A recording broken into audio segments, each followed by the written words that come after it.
Bueno, ahora ya estamos 2 años, 2 meses por ahí de que estamos ya, pero al año y medio empezó a producir la fruta.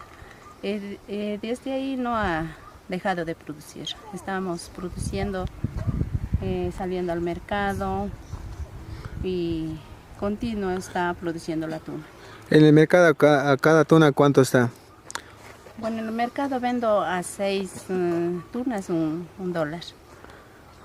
¿Y dónde le pueden ubicar a encontrar su emprendimiento y que le pasen visitando y puedan reconocer este emprendimiento y